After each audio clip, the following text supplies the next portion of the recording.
რას აკეთებს ხვიჩა კვარაცხელია ისეც, რაც მბაპეს არ შეუძლია. პარის სენ-ჟერმენმა ლივერპულს ამჯერად კლასით მოუგო, ცივსისხლიანად. მიუნხენში მეორე სერია ვიხილეთ, ბაიერნი რეალი აბსოლუტ სინემა იყო. სამწუხაროდ ბარსელონასთან მიმართებით მართალი აღმოჩნდი, ტრადიციული ჩაფლავება ვიხილეთ. და არსენალი გამოირთო, მაგრამ ნახევარფინალშია. რა ჭირს არტეტას გუნდს? ბევრი მატჩი დაგროვდა, სადაც ვიდეო რეფერისთან დაკავშირებით სერიოზული კითხვის ნიშნები გაჩნდა. სრულწლიანი ჩემპიონთა ლიგის განმეორებითი მეოთხედფინალების ანალიზით დაგიბრუნდათ. გათამაშებაც კვლავინდებურად ჩვენთან არის, ვათამაშებთ PlayStation 5-ს, როგორც კი ჩვენი YouTube არხი 50000 გამოწერზე ავა. ძალიან ცოტა გვაკლია, ასე რომ დაგვეხმარეთ. ჩვენი ტრადიციული გათამაშება მაისურების კვლავ ჩვენთან არის, ისიც 20 მაისური ბოლოსკენ გილოდებათ, ასე რომ დაალაიქეთ დღევანდელი ვიდეო, აუცილებლად მინიმუმ 2000 ლაიქი გჭირდება, რომ გათამაშება ჩაირთოს. ეხლა კი წავედით უმაგრეს დეტალებზე. დავიწყოთ ახლა პარის სენ-ჟერმენი ლივერპულით, აუცილებლად უნდა ითქვას ლუის ენრიკეს ტაქტიკური მზაობა, მასტერკლასინების გამოცდილება, საჭადრაკო პარტია ყველანაირად აჯობა არნე სლოტს. ანუ სახლში მიიღო ლივერპული, ბურთი თავზე გადაახიეს 2-0 მოუგეს და ლოგიკურად 3-4-0-ის მატჩი იყო. ჩავიდნენ შემდეგ ენფილდზე და იქ პირველად არ ითამაშეს როგორც სახლში. კონტრშეტევას დადგნენ უკან, ცივსისხლიანად, კაი ძველი იტალიური გუნდი გეგონებოდა, გადაკეტეს ყველაფერი, კი მომენტები იყო, მაგრამ იბრძოლეს, აირჩიეს ასეთი გზა სათამაშო და შრალად მოიგეს. რამდენი გუნდი გეგულებათ, ასე ვთქვათ, ვინც ზედიზედ ორჯერ ჩემპიონთა ლიგაზე ჩავა ენფილდზე, პლეიოფის სტადიაზე და გოლს არ გაუშვებს, ისე მოიგებს. მე მგონი ძალიან დიდი ქექვა მოგვიწევს ისტორიაში და მოძიება. აპლოდისმენტები ეკუთვნის ლუის ენრიკეს ნამდვილად ამისთვის, ეს იყო კლასი, დამსახურებულად გავიდნენ. ნუ თვითონ ლივერპულზე რა უნდა ითქვას, არაერთხელ აღნიშნე წლევანდელ სეზონშიც რუცხრიანის, რომ ძალიან სულად არის გუნდი დაკომპლექტებული არასწორი ტრანსფერების გამო და ყველაფერი რაც მოხდა იყო ლოგიკური. მამარდაშვილს შევეხები ორი სიტყვით აუცილებლად. დემბელეს გოლის შემთხვევაში შეიძლება ვისაუბროთ მის შეცდომაზე, ასაღები იყო ეს და მამარდას ბევრი ასეთი ბურთი აუღია. არა მარტო მის ვალენსიურ კარიერაშიც, იგივე საქართველოს ნაკრებშიც და მოკლედ სადაც ფეხი დაუდგამს, მსგავს ბურთებს იღებდა. თლიან თემაში რაც შეეხება მამარდაშვილს ეს ჩარჩო რო ავიღოთ, ლივერპულური კარიერა მეკარეა მცველი მინდვრის მოთამაშეა სულ ერთია, გუნდური სპორტია, ფეხბურთი, თამაშია და როდესაც ან გუნდს აქვს სერიოზული ჩავარდნა, აი როგორ ყველაფერი დომინოს პრინციპით არის რა. წავიდა კლოპი, ინერციით ლივერპულმა გააგრძელა შარშან მოიგო პრემიერლიგა, იქ კონკურენტებს ძალიან ჩავარდნები ჰქონდა და აი ეს დაეხმარა რა თქმა უნდა. ეს ინერცია შემდეგ დასრულდა, აი დაახლოებით გვარდიოლა რო ბარსადან წავიდა და ნელ-ნელა მოირღვა ბარსელონა, აი ეგეთი ეფექტი ჰქონდა რა თითქოს. ეპოქა დასრულდა, შემდეგ არასწორი ტრანსფერები გაკეთდა, რასაც კლოპმა 10 წელი შეალია და არ შვებოდა, ერთ წელიწადში ამოატრიალეს ეს და ქნეს საპირისპირო. და გუნდი ნელ-ნელა მოირღვა, ლიდერები ძალიან სულ ფორმაში არიან, ანუ ყველა ფეხბურთელს 90% აქვს კატასტროფული ჩავარდნა ამ სეზონში. მიდის ახალგაზრდა მეკარე მამარდაშვილი, თადარიგში ჯდება, ნუ ალისონი ვიცით ვინც არის, რაც არის, მაგრამ ამდენი ტრავმა ალისონს მე მგონი არ მოუღია არც სეზონში. სამჯერ დაიმტვრა წელს და ძალიან ბევრი შანსები იყო მამარდამ და ის რომ გუნდში მას არ ენდობიან, ცუდი პრესა არის. სლოტი გამუდმებით სათადარიგო მეკარეს ეძახის, გამოდის პრესკონფერენციებზე და ამბობს რომ არიციან ალისონი წავა თუ არა, დარჩენის იმედი აქვს და ეხლა გაუგზელეს კონტრაქტი საერთოდ და მგონი საერთოდ აღარ მიდის. ეს ყველაფერი ფსიქოლოგიურად მოქმედებს, ეს უნდობლობა. ერთ მაგალითს მოგიყვანთ, რატო არ გადავიდა მამარდაშვილი მადრიდის რეალში. როცა კურტუამ ყესი გაიწყვიტა და აი ლუნინით რო ლიგა მოიგეს, ეგ იყო რა, მთელი წელი ლუნინი ლიგა კარში. მამარდას შესთავაზეს იანვარში, თანახმა იყო, დაახლოებით 25 მილიონად ყიდულობდნენ და უარი თქვა თავად მამარდაშვილმა, იმიტომ რომ შემდეგ კურტუას დაბრუნებისთანავე გადაჭდებოდა სკამზე და სათადარიგო როლი არ უნდოდა. მიუხედავად იმისა, რომ რეალია და ასე შემდეგ. ანუ არ არის მამარდაშვილი ის მეკარე, რომელიც სადმე წავა და ვიღაცას სკამზე დაუჯდება და აი ესე უყურებს და თასებს შეაგროვებს სკამიდან. ეგეთი ტიპი არ არის, და იქ რა შეთანხმება იყო, ეგ მე დეტალები არ ვიცი. როცა კონტრაქტი გაფორმდა. მაგრამ ფაქტია, რომ რაღაცები აირია და აი აქ მამარდა ისეთი დაალაგებული აღარ არის, როგორც იყო ვალენსიაში, ჩვენს ნაკრებში და ასე. ანუ ნდობა არის ძალიან მნიშვნელოვანი რამ. ფლიკის და რაფინიას მაგალითი აიღეთ. ჩავი არ ენდობოდა რაფინიას, იყო ძალიან ცუდი ფეხბურთელი და გასაგდები გუნდიდან, მოვიდა ფლიკი და ეხა არის უპირობო ლიდერი. აი ეს არის, როცა მწვრთნელი და კლუბი გენდობა და როცა არ გენდობიან. აქედან თამაშობენ ფეხბურთს და არა ფეხებიდან. ეხა გადავიდეთ კვარაცხელიაზე და მბაპეზე, რა თქვენთვის რაღაც საინტერესო მონაკვეთი მაქვს მომზადებული. ორივე მატჩს უყურე და ეს მაინტერესებს თუ შეამჩნიეთ ეს დეტალი. ბევრმა თქვენგანმა დარწმუნებული ვარ, დაინახა კიდეც და პარალელი მინდა გავავლო რა. აი ვინისიუსი ხო ხვიჩას პოზიციაზე არის და საუკეთესო მარცხენა გარემარბა ბოლო წლების. ხო ამ სეზონში ვითარება ძალიან არის შეცვლილი. მე თამამად შემიძლია ვთქვა, რომ სოფლიოში საუკეთესო მარცხენა გარემარბი არის ამ სეზონის მონაცემებით ხვიჩა კვარაცხელია. მეთანხმები თუ არა კომენტარებში გამოვუშვით ეგ. ეხლა პარალელს რაც შეეხება მბაპესთან. ზოგადად ფეხბურთში რა მაგარიც არ უნდა იყო, ჯადოქარი, ცივსისხლიანი მკვლელი, ტალანტი, არ ვიცი, დამსჯელი, ვინც არ უნდა იყო რა სტატუსის რა. ფეხბურთი არის გუნდური სპორტი. თანამედროვე ფეხბურთში განსაკუთრებით გამოიკვეთა ეგ რა და თუ შენ არ შრომობდა უკან გუნდელებს არ ეხმარები, მოხდება ის, რაც მოხდა პარი სენ-ჟერმენის წინა ვერსიებში. ნეიმარი, კავანი, მბაპე, რავი, მესი დაემატა მერე, უამრავ თანავარსკვლავედი იყო, დიმარიაც იყო. ვერაფერი ვერ მოიგო ამ გუნდმა, იმიტომ რომ სტატუსის მქონე ფეხბურთელები უკან ჩასვლას არ კადრულობდნენ და არ შრომობდნენ. შემდეგ დაიშალა ეს თანავარსკვლავედი, კვარაცხელია, დუე, დემბელეს მოკრძალებული თავდასხმამ რისხანი, მაგრამ იმათ ფონზე მაინც მოკრძალებული ტიპები არიან რა. ფურცელზე. გამოვიდნენ და ლიგა მოიგეს, ეხლა მეორე მოსაგებად იწევენ. რატო? იმიტომ რომ ლუის ენიკემ შეკრა გუნდი. ეს არის გუნდი, თავმდაბალი ბიჭების გუნდი არის, რაღაც მცირე გადაცემები არის, მაგრამ მაინც არის გუნდი, რომელიც თამაშობს ერთიან ორგანიზმად. ყველა წინ, ყველა უკან. ტოტალური ფეხბურთი. კილიან მბაპე ამას არც პარი სენ-ჟერმენში არ თამაშობს, არც საფრანგეთის ნაკრებში არ თამაშობს და კადრს დააკვირდით, არც მადრიდის რეალში არ თამაშობს. რეალს გაუძევეს კამოვინგა, ყველა ვნახეთ და 10 კაცს არის რეალი რა. თამაში თავდება. თუ დასრულდება ამ ანგარიშით მატჩი, დაინიშნება დამატებითები და რა შვება მბაპე. შეხედეთ უბრალოდ. სეირნობს. ცარიელია ზონა აშკარად აქ. უეჭველი ვიღაც უნდა იყოს, არ არის, აგონია აქვს რეალს და თვითონ არის ჩასული და მისეირნობს რა, ათვალიერებს რაღაცებს. უბრალოდ რომ იქ შევარდნილიყო და დაეყვირა, რაღაც ეფექტს მოახდენდა, სივრცეს დაიკავებდა.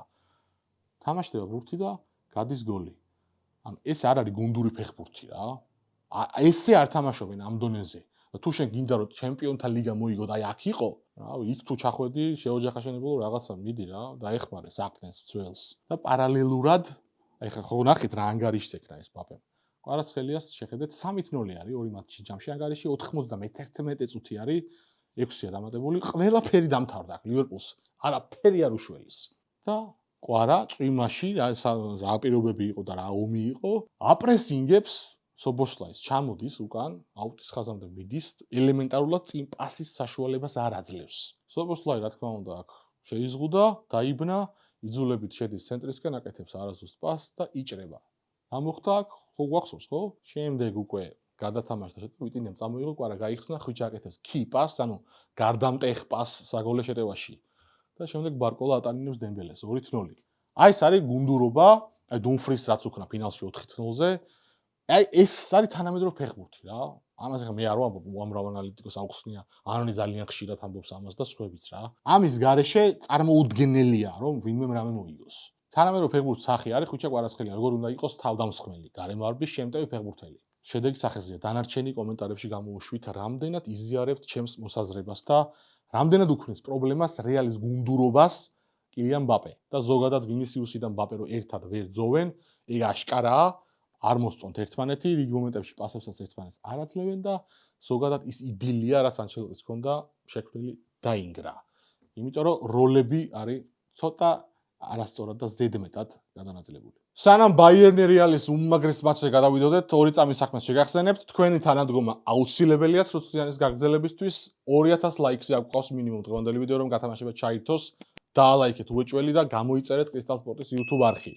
50000 გამოწერზე PlayStation 5-ს ვათამაშებთ. გადავიდეთ ეხლა ძალიან აბსოლუტ სინემა, იმიტომ ვახსენე რომ Facebook-ს დავწერე გუშინ. მადლიერი ვარ პირველ რიგში ბაიერნის და რეალის იმის გამო, რაც აი ამ ორ თამაშს შემოგთავაზეს რა. ვისკენ ხარ და ვინ ნაკლებად მოგწონს და მეტად ეგ საერთოდ არ აქვს მნიშვნელობა რა. 2004 წლებში დაგვაბრუნა სადღაც რომ უყურებდი, აი ესეთი თამაშები იყო ადრე. ბოლო პერიოდში იშვიათად არის. ზეიმი იყო ფეხბურთის. უბრალოდ არ ჩერდებოდა ცენტრში ბურთი. ამისთვის ორივეს აპლოდისმენტები, ტაქტიკურ მონაკვეთს რაც შეეხება, არბელოამ სწორად რაც გაითვალისწინა, ეს იყო რომ პირველ შეხვედრაში ნახევარდაცვის ცენტრიდან ძალიან ბევრი სახიფათო პასი გასდიოდა რეალს და ბაიერნი ზოგადად რა ვაბანკზე მიდის და როგორ ამოწეულს თამაშობს, ამოწეული ხაზით და ეგ უპამეკანოც რომ წინ გარბის ეგენი ყველაფერი ვახსენე 7+1-შიც წინა ვიდეოშიც მოკლედ ეგენი დეოს შეგიძლიათ ნახოთ ჩვენს არხზე. და 4-4-2-ზე გადააწყო გუნდი არბელოამ გამოსახულებას ხედავთ. თუ ჩუამენი არ იყო და კამამინგა არ დააყენა და ყველამ ვიფიქრეთ, განსაკუთრებით რეალის კომაგები წერდნენ ესეთი შიშნარევი სიტყვებით, რომ აი დავიღუპეთ რა. ნუ ცენტრში დგას ბელინგემი და ვალვერდი, მარტო ბრაიმ დიასი და გიულერი ფლანგებზე, წინ ორი ზარმაცი, მბაპე და ვინისიუსი. როგორ უნდა დაეცვა თავი, ხო? თანამედროვე ფეხბურთი ეგ არის. დაავალებ ფეხბურთელს, რომ ეს გააკეთოს, ტაქტიკას დაუხაზავ და უნდა ითამაშოს. თუ არ ჩავა უკან არიბენს და ასე შემდეგ, ესე იგი ვერ აკმაყოფილებ რა. მოთხოვნებს და წადი წარსულში მოგზაურე და 2000-იანებში ითამაშე მაშინ. იქ იყო ეგეთი შემტევების ადგილი. რეალმა ამ დავალებას თავი გაართვა, მაქსიმალურად შეუზღუდეს, ხედავთ ფოტოებსაც, სივრცე რეალი ბაიერნის ფეხბურთელებს. ისეთი პასები აღარ გადიოდა რაც იყო ბერნაბეუზე და მოუმატეს კონტრშეტევებზე იმ კბენებს და აგრესიულ გადასვლებს, რაც მადრიდში იყო. აშკარად ბაიერნიც მოერიდა, ცოტათი შეშინდა, იმიტომ რომ რეალს რო კონტრშეტევაზე გამქცევი ფეხბურთელები ყავს, ეგეთი არავის არ ყავს, მგონი საერთოდ ევროპაში. და ასევე ძალიან დიდი მნიშვნელოვანი ფაქტორი იყო ნოიერი. ნოიერი მინდა რომ გაითვალისწინოთ ეს მომენტი, რომ ამ გუნდის არის მენტალიტეტი, თავიდან ბოლომდე ფსიქოლოგიას წარმოადგენს მანუელ ნოიერი. რამდენი წელია ბაიერნის კარში დგას? ამხელა გავლენა აქვს და ნოიერი როცა კარგად თამაშობს, იქ საყრდენ ზონაში რო ადის და გიჟური გამოსვლები რო აქვს და ეგ მოქმედებს გუნდზე დადებითად რა. შეტევებს ეგ იწყებს, შეტევებს ეგ შლის, ყველაფერს შვება. რა ბურთებია იყო ბერნაბეუზე. გადამდებია ეგ. და ეხაც გადამდები იყო ის შოკი, რაც პირველ წუთზე გააკეთა და შემდეგ რა ჯარი მას გაუშვა. გამორიცხულია, რომ ნოიერს რაღაც ეგეთი მსგავსი გაეკეთებინა, როცა თავის თავს გავს. ეს გუნდს გადაედო, პლუს რეალის ფაქტორი საერთოდ დაირია ბაიერნის თამაში, მაგრამ აქ მეორე ძალიან მნიშვნელოვანი ნაწილია რა. ერთია რას გეგმავ და მეორეა რამდენად გიწყობენ ხელს შენი შემსრულებლები. წლის დასაწყისშიც ვახსენე სეზონის, რომ დაუშვებელია კარვახალისნაირი ეპოქალური პიროვნება, როგორიც არის რეალისტვის, როგორიც არის დანი კარვახალი, შეცვალო ტრენტ ალექსანდრ-არნოლდით. ფეხბურთელი, რომელიც კლოპმა ბოლო სეზონებში საყრდენად აქცია, ნახევარდაცვაში გადაწია, იმიტომ რომ დაცვაში საერთოდ არაფერს არ აკეთებდა, საერთოდ ორ პირიქარი უბერავდა და ეგეთ ფეხბურთელი იყიდეს კარვახალის შემცვლელად. სიგიჟეა უბრალოდ ის რა დონის ფეხბურთელი იყო და რამაც შევი ჩაატარა და ეს აქეთ არ ვიცი. და გამონაცვლები ქონდა ტრენდს, მაგარი პასები გააკეთა, შეტევების გაშლაში მონაწილეობა მიიღო, მაგრამ ჩვენ საუბრობთ შემტევნარებზე. სველია პირველ რიგში ეგ კაცი რა. დაცვაში ბევრი შეცდომა დაუშვა ამ სეზონშიც და გულშემატკივრები ცდილობდნენ რეალის რომ დაეჯერებინათ, რომ აი ტრენტმა რაღაცა დონე დაიჭირა და აი ნახეთ, ჰარი კეინის გოლის შემთხვევაში რა მოხდა. ყურადღები დააკვირდით, უპამეკანომ ჩაჭრა ბურთი, გვახსოვს, ეგრევე წავიდა კარზე და აქ ნახეთ 4-ეული. აქეთ დგას 4-ეული, მეურვეობენ ერთმანეთს, ტრენტი, კეინს და იქ მილიტაო დიას. დაიზრა კარისკენ, უპამეკანო საჯარიმოსკენ და ნელ-ნელა სივრცე იზრდება კეინსა და ტრენტს შორის. ანუ მოშორდა თავის კაცები რა. შემდეგ უკვე აკეთებს აი ამ სრულ მანევრს გადამყვანს. დიას ჩარბის, გაყვა მილიტაო, ტრენტი კიდევ უფრო დაშორდა თავის კაცს, მისცა კეინს, მერე კი მიხვდა რომ დავიღუპეთო, მაგრამ რაღაც დრო არის, ფერან ტორესი არ არის ხა რომ აქედან გააცილოს. ჰარი კეინი არის. და ეს რბილად შეანარნარა კუთხეში და. აი ეს არის შენი ტრენტ ალექსანდრ-არნოლდი რა. ცველის გარდა ეკაც ყველაფერი არის და მადრიდის რეალში ეგეთ ფეხბურთელს ჩემი მოგზაურებული აზრით არაფერი არის საქმე, თუ ნახევარდაცვაში გამოიყენებენ, კი ბატონო. მაგრად გამოადგებათ.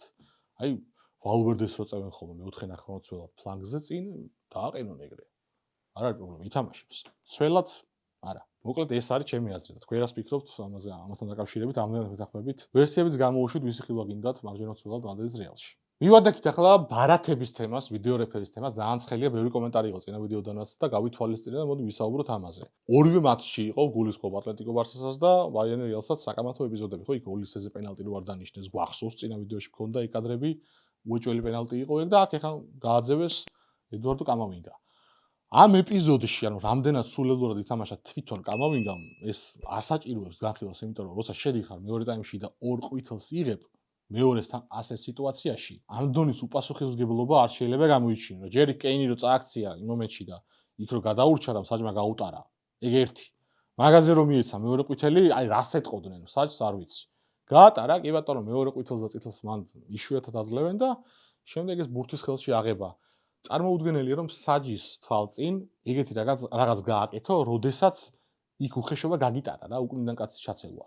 და ერთ წამში ეგეთ რამეს აკეთებ. რატო შვები ამას? ან მესმის ხო აი რეალის ზოგადად რეალის გულშემატკივრებამ ტკივნეულად მიიღეს ეგ, იმიტომ რომ წინა წლებში გვახსოვს, რომ კაზემიროს ისეთ სეზონები ჰქონდა, რომ წითელი უნდა მიიღო სადღაც B20 წუთზე და ბევრ მატჩში, მაგრამ ანუ იმუნიტეტი ჰქონდა რაღაცნაირი რა კაზემიროს, არ აგდებდნენ. და ზოგადად ანუ ძალიან იშვიათად რომ რეალი 10 კაცით დარჩეს ლიგაზე, არ ხდება ხშირად. ეხა მოხდა უცნაური გემო ჰქონდა, მესმის ეგ ამბავით, ან ბარსელონის გულშემატკივარს განსაკუთრებით მესმის ამათი გადამკიდე და ნუ მე მაგალითად ესეთ მატჩს არ გავაფუჭებ, ანუ ჰოვარდ ვების იმას ვეძახი რა კატეგორიას, აი ვებმა რო 2010-ის ფინალი არ გააფუჭა, დე იონგმა რო ვანდამის ილეთით ჩასხო ჩაბი ალონსო სოფიოს ფინალში და ფინალი არ გავაფუჭეო რა, პირდაპირ თქვა, თორე გასაგდები იყო რა. ეგეთი ვარიანტია აქაც. რა თქმა უნდა, გაცილებით რბილი იყო აქ დარღვევა. ან უნდა მოერიდო მაინც რა, მსგავსი შეხვედრის გაფუჭებას. ჩემი აზრი ასეთი არის. საჯმა მიიღო ეს გადაწყვეტილება პარალელი ბარსელონა ატლეტიკოსთან, ზოგადად ვიდეო რეფერის ფუნქცია და როლი თანამედროვე ფეხბურთში ძალიან დიდია. კარგი ინოვაცია აუცილებელი და საჭირო დაინერგა, მაგრამ იმ ოთახში ვინც ზის, იქ რას ფიქრობს, როგორ ფიქრობს, რატომ იღებს ამ გადაწყვეტილებას, რა მომენტში ეძახის თავარ საჭს და ჩარევას თხოვს. არავინ არაფერი არ იცის. არავინ არ აკეთებს კომენტარს. ყველა საჩივარი 99% არის უგუველყოფილი. უარს ამბობენ. ეხა ბარსელონამ რო გაასაჩივრა, ის ხელით რო გააჩერეს ბურთი წინა მატჩში, ანუ წარმოუდგენელია რომ მანდ ჯერ პენალტი არ დადეს და მერე მეორე არ განიხილა ვარმა და შემდეგ კომიტეტმა სარჩელიც არ მიიღო. გაუგონა, ანუ რა მესამე რაიხი ხართ თუ რა არის, ეხა ვერ გავიგან, ყველაფერი სათქვენოდ უნდა გადაწყვიტოთ. რაღაცა უნდა განიხილო ეხა რა, ესეთი ხელშეუხებლობა და დაფარება ხელის პირიქით უარესს იწვევს რა. გათამამებას და წახალისებას არასწორი ქმედების. იგივე ეპიზოდი თუნდაც სორლოტის შემთხვევაში, როცა გააგდეს იქ გარსია, წინა შეხვედრაში კუბარსი გააგდეს და ან პარალელურად აქეთ საპირისპიროდ იყო პენალტების მომენტი. იქ ერთი რომ ხელით გააჩერა, უბილმა ბურთი და შემდეგ აქ ოლმო წააქციეს. ანუ თუ იმ ორ ფეხბურთელს ვიდეო რეფერის გამოყენების შემდეგ აგდებ და გუნდს ატიკას ტოვებ და აქეთ გაქვს ორი პენალი თითო მატჩში. ვიდეო რეფერი არც ერთ არ განიხილავს და არც ერთი არ იდება. კოლოსალური სიმძიმის და მნიშვნელობის 4 ეპიზოდი გვაქვს. 2 მატჩი, 2 გუნდი. 4 ეპიზოდი და ესეა რა. ახლა წარმოუდგენ მე უბრალოდ ბარსელონას იმდენად ვაკრიტიკე და იმდენად არასწორად მუშაობს კლუბი ბოლო 10 წელია რომ ყველაფრის ღირსები არიან. ეგენი რაც სეგუნდა დივიზიონში რო გავარდნენ ღირსები არიან. იმდენად ამაზრზენად მუშაობენ რა, პირადად ფეხბურთელთან მიმართებითაც და სატრანსფერო კუთხითაც ზოგადად. მაგრამ ცივსისხლიანად და ცივი გონებით რომ ვიფიქროთ, აი კადრი მინდა განახოთ, ეხა აი ჯერ სორლოტმა თავის ფეხზე ფეხი წაიკრა, ანუ იქ რა დააკვირდით კადრს, არ იყო აქ თლად გარსიამ უბიც გადაწაიქცას ვარიანტი. თავისუფლად შეიძლება რომ გაეგზელები და სვლა უბრალოდ დაადო ხელი და პარალელურად იქ ოლმოზე გაცილებით აშკარა ბიძგი იყო, რომელსაც გასწორებული ქონდა ბურთი დაახლოებით 12-13 მეტრიდან და გახრეთ და იქიდან მუსოს. წარმოუდგენელია უბრალოდ აქ ვიდეო რეფერი არ ნახოს და პენალტი არ დანიშნოს. და აქეთ ესეთი აშკარა წითელი არის, არ ვიცი. ან ორივეა, ან არც ერთი არ არის რა. ესე შერჩევითად მე ამას ვამბობ რა, შერჩევითად რომ ერთი არის და მეორე არ არის, ეს არის არასწორი დამოკიდებულება რა. წესებში აუცილებელი კონკრეტიკა. უნდა ჩაიწეროს იქ საჭის შეხედულებით ამ ეპიზოდში მინახავს რომ გაუკვდიოთ, კი, მეც ვიტყვი ამას. ხო და ვერ გავიგე, მინახავს და ის საჭი ეგრე ფიქრობდაზია, ეს ესეთი წესები თუ არის, სამუდამოდ გაგრძელდება აქ და აშკარა რომ კონკრეტიკა ჭირდება, დახვეწა. აუცილებელი არის ამაზე. თქვენი აზრი ძალიან მაინტერესებთ, აი რას ფიქრობთ, გამოსავალი რა არის? კამავინგაზე აუცილებლად უნდა თქვა და რეალზე რომ ეს გაძევება ყველაფერი კი ვიხილეთ, მაგრამ განსხვავება რეალსა და ბარსელონას შორის რა არის, რომ თითქმის დარწმუნებული ვარ, რომ 99%-ით კამავინგას ამ სეზონის შემდეგ კარისკენ მიუთითებენ. ხა ძალიან რბილად ვამბობ რა, უარეს უზამენ. რეალი არ პატიობს ასეთ სულელურ შეცდომებს თავის ფეხბურთელებს, რომ მადრიდის რეალი არის. სამეფო კლუბი, სხვა სტანდარტებია აქ. ბარსელონაში 5 ჯერ მოხდა ასეთი რამ და გაცილებით მძიმედ. მაგრამ რა მოხდა? თავზე ხელი გადაუსვეს და ფსიქოლოგთან თერაპია გამოუწევეს თავიანთ ფეხბურთელებს. ანუ სარეაბილიტაციო ცენტრი არის, კლუბი კი არა რა. ბარსელონაში ისევ თანადგომას გამოუცხადებენ სოციალურ ქსელებში, დაიდება ღრმა შინაარსის შემცველი აბზაცებით პოსტები და ჩაგულავენ. დაიწყება ახალი სეზონი და ისევ იგივე ქაქში იჯდებიან მე. აი ეს განსხვავებაა რეალს და ბარსელონას შორის. რამდენიმე სეზონის გაგდებული უნდა იყოს უკვე ვიღაცეები გუნდიდან. ხო, აი დაელოდეთ, ნახეთ თუ არ მოხდება რა, ამას ხომინდოდა. ბარსელონასა და ატლეტიკოს ტაქტიკურ ნაწილს ახლა რაც შეეხება, აუცილებლად უნდა აღვნიშნო, რომ ცოტათი მოლოდინი მქონდა, აი რომ დაიძაბებოდა და რატო ახლა აუხსნი რა. პესიმისტურად ვიყავი წინა ვიდეოში განწყობილი და აღვნიშნე რომ თუ ბარსა გავიდოდა ეს იქნებოდა ატლეტიკოსა და სიმეონეს ეს დამარცხებულის მენტალიტეტის გამო თავიდან ბოლომდე და არა იმიტომ რომ ბარსა რაღაცა ღვთაებრივ თამაშს ითამაშებდა და დეტალებს გავუსვამ ხაზს დანაკლისი კი ბარსას ყოველ სეზონში აქვს მაგრამ ატლეტიკოსაც ჰქონდა ამ მატჩში და საინტერესო ის იყო რომ ჰანჩკო და პუბილია კლდა მცველები და ამ სეზონის 70%-ზე მეტი მატჩები სწორედ ამ მცველებმა ჩაატარეს და ლენგლესა და ლენორმანის დუეტს ძალიან ცოტა მატჩი აქვს ჩატარებული ერთად მით უმეტეს ამ დონის. აქ ხედავდი მე შანსს რა. გულახდილად რო გითხრათ, იმიტომ რომ ანუ ლენორმანი არასტაბილური მცველია და ტრამვიანია ხშირად და ლენგლე რა კატასტროფა არის, აგერ ვკითხეთ ბარსას გულში ვატკიდებს გეტყვით ანუ. ეგეთ ცუდი მცველის მოძებნა ძალიან გაგიჭირდებათ, ძალიან. კადრებზე გადავალ პირდაპირ რა დაუგეგმა ფლიკმა რა. ეს შემადგენლობა რაც შეარჩია, ხო, მეტი ნახევარმცველი თამაში ფერმინი რო ცრუვინგერად წაწია. პრესინგისთვის იყო ყველაფერი რა.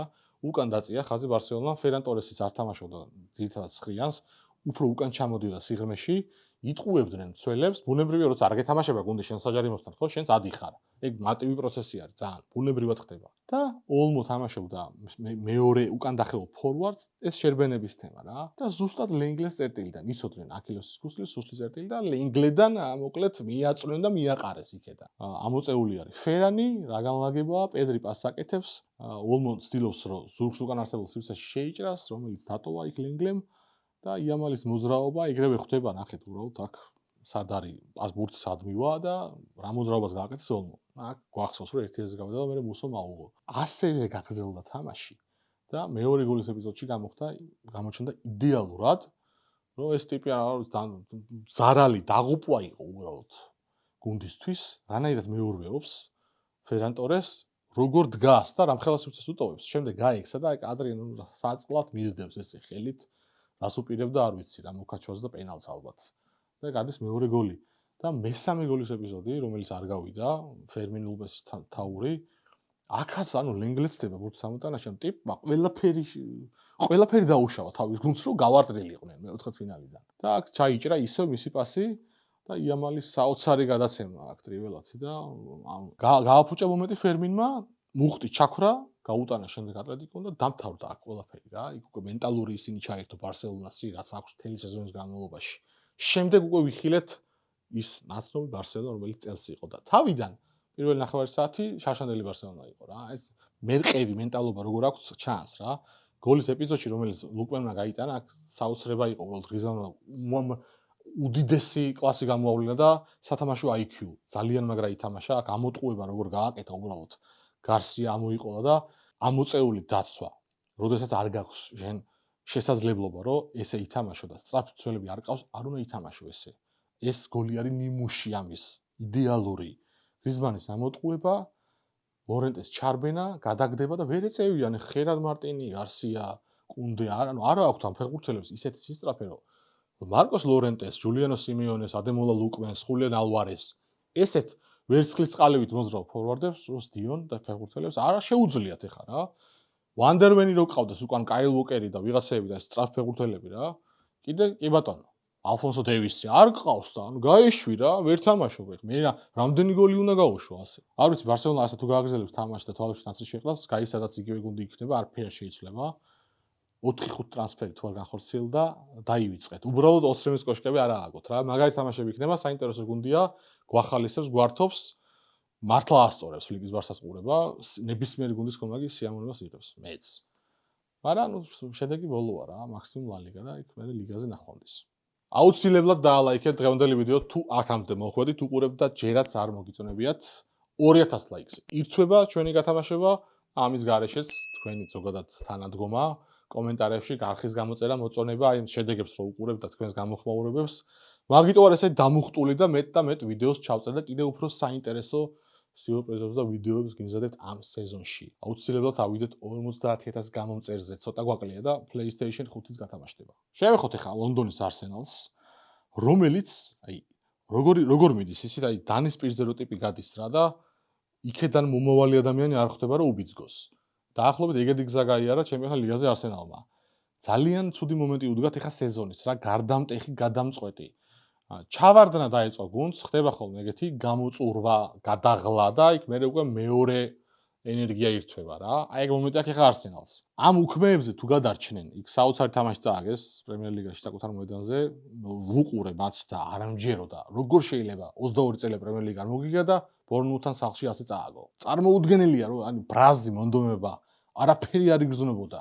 რაღაცა ხდება გუნდში ფსიქოლოგიურად, ფიზიკურად ზედმეტი დატვირთვა მიიღეს და აი ამ სტრესს ვერ უძლებენ აშკარად. არტეტას ზეწყობა და ამ უქმეებზე არის City Arsenal-ი. ფრე ხელს აძლევს Arsenal-ს და დიდი ალბათობით ჩემპიონის გახდება, ნანატ თასს აწევენ და შემდეგ უკვე ჩემპიონთა ლიგაზეც ფსიქოლოგიურად უფრო მშვიდად იქნებიან და მოემზადებიან ატლეტიკოსთან მატჩებისთვის. აი თუ კატასტროფა მოხდა აქ და წააგეს. მე ვერ ვხედავ იმ გზას, როგორ შეიძლება ამ კატასტროფიდან გუნდი მობრუნდეს. ვინც არ უნდა იყოს. როგორ უნდა გაუძლონ ამ ხელა ფსიქოლოგიურ დარტყმას. დაიშლება გუნდი, უეჭველი გაუშვებენ არტეტას, უკვე საუბარია რომ თუ პრემიერ ლიგას ვერ მოიგებს სეზონის ბოლოს აგდებენ, ფაბრეგასის მიყვანას აპირებენ და ნუ რამდენიმე ფეხბურთელის აუცილებლად გაყვება მას და მოკლედ ხო ხვდებით რა. ყველაფერი ან არაფერი არის ამ უქმეებზე. ეს გადაწყვეტს შემდეგ ჩემპიონთა ლიგაზე Arsenal-ის თამაშს რა. არავინ არ დაიჯეროს ეხლა რომ City-სთან განადგურდებიან და მერე წავლენ და ლიგას მოიგებენ. მივედით გათამაშების ნაწილამდე. წესები მარტივია, თუ გინდათ რომ მოიგოთ 20 მაისური კლუბი, ნაკრები რეტრო სულ ერთია.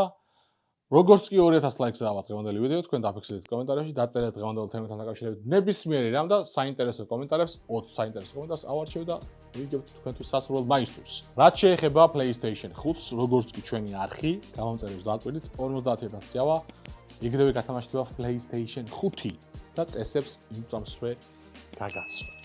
ასე რომ თქვენ თანადგომის იმედი მაქვს, სრულწლიანი, რა თქმა უნდა, ცხელი და საინტერესო თემით დაგიბრუნდებათ. დიდი მადლობა კიდევ ერთხელ ყურადღების დათმობისთვის. აბა დროებით.